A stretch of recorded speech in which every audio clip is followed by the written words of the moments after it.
Good evening, everyone. I'm very grateful to Ms. Nicole Rizqallah, who initially solicited this invitation, and to Ms. Miriam kindly picking me up from the airport, and to the Intercollegiate Studies Institute, and to your university for hosting this. And I'm delighted to share the panel with Mr. Ibrahim. We just concluded that there won't be any arm wrestle, because I lose. Because we're talking about this thing that today is called Western civilization, I decided to begin with a moment, a key moment in Islam, in Western civilization, known as the Enlightenment. In 1783, a German periodical called Berlinische Monatschrift initiated a public debate by asking, what is the Enlightenment? In response to that question, what is the Enlightenment, the distinguished German philosopher Immanuel Kant, the following year, 1784, wrote a very famous essay, What is the Enlightenment?, which to this day has remained the definitive moment, philosophical moment of what actually is the Enlightenment. The gist of the argument of Immanuel Kant in this essay is that enlightenment is the use of one's reason in public reason, as opposed to private reason. And I would like to begin with this moment in Western civilization, when the notion of public reason, namely a moment in which one's particular mental and intellectual faculty is exposed to the public, and begin with that. The various readings of Islam, one way or another, that have been produced over the last 1400 years by Muslims and non-Muslims, positivist or orientalist, pious or antagonistic, sympathetic or hostile, have been produced by and within, one might call, following Immanuel Kant, private reason, a reason limited to a limited body of interlocutors, and as such a disciplinary reason, a discursive reason, a reason domestic to a particular mode, manner, or modality of thinking. Today, the public domain, and particularly ever since the cataclysmic events of the 9/11, has been at the disposal of a whole range of characters speaking about Islam. Among them are, number one, Ivy League academics like me, who are stranded within a very limited and limiting discourse, are used to a captive audience called the students, and who are yet to learn how to speak to an audience that does not take note when listening to them. Number two, politicians, pundits, flight-by-night experts, and outright career opportunist charlatans who have a vested interest in systematically demonizing Islam as the source of all evils in the world.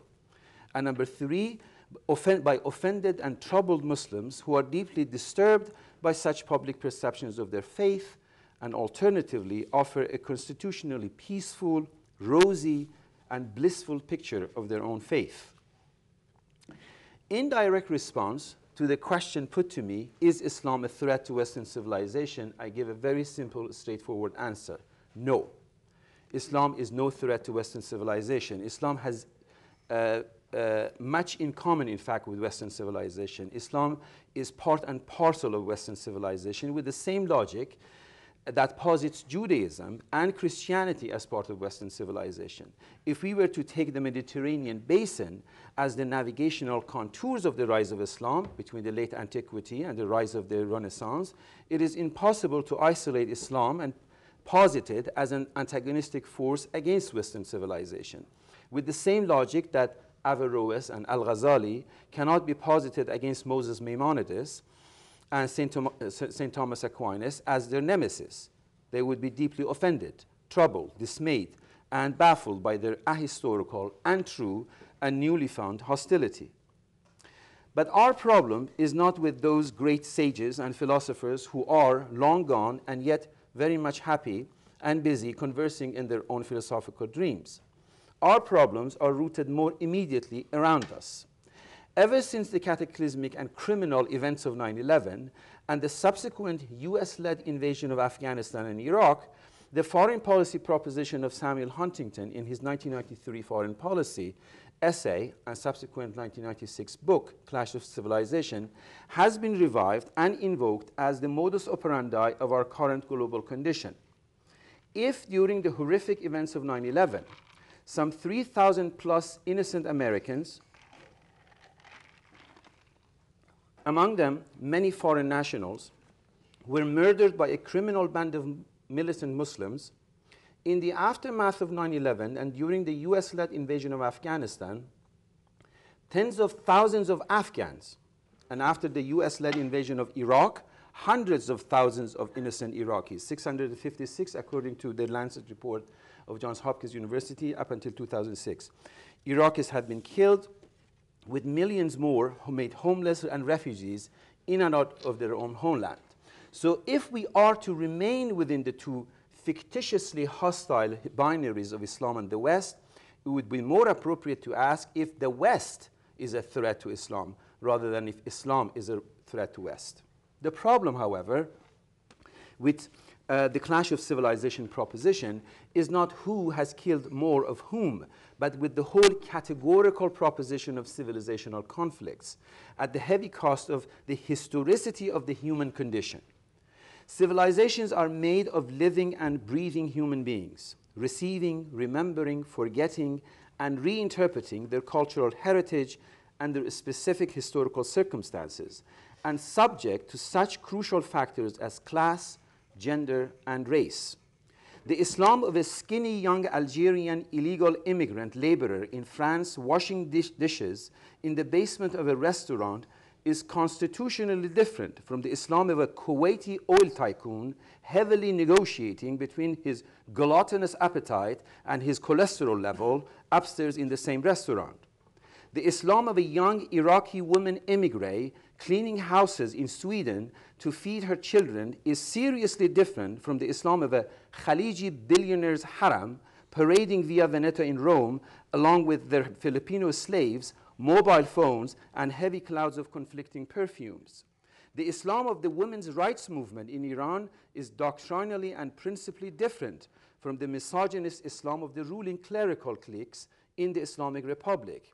The Islam of the impoverished and disenfranchised African Americans responding to the message of Malcolm X, or the Christianity of Jeremiah Wright for that matter, is morally different from the Islam of militant adventurers like Osama bin Laden or Ayman al-Zawahiri. The Islam of the Afghan, Algerian, Bangladeshi, Sri Lankan, Syrian, or Iraqi illegal immigrants sharing the indignity of the living conditions in the Palestinian refugee camps in Sabra and Shatila is vastly different from the Islam of highway bandits like Mullah Omar or the Islam of the Saudi ruling clan.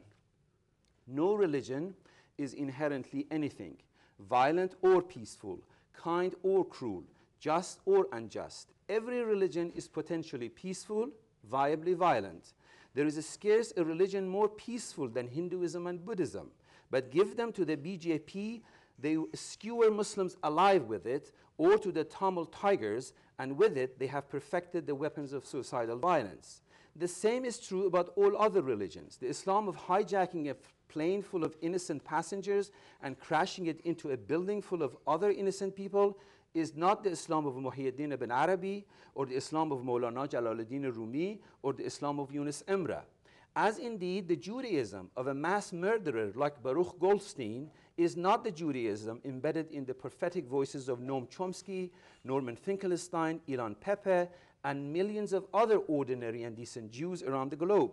Or the Christianity of Jim Jones of People's Temple is not the Christianity of Meister Eckhart, Soren Kierkegaard, or Gustavo Gutierrez, as indeed the Hinduism of Gandhi is not the Hinduism of BJP.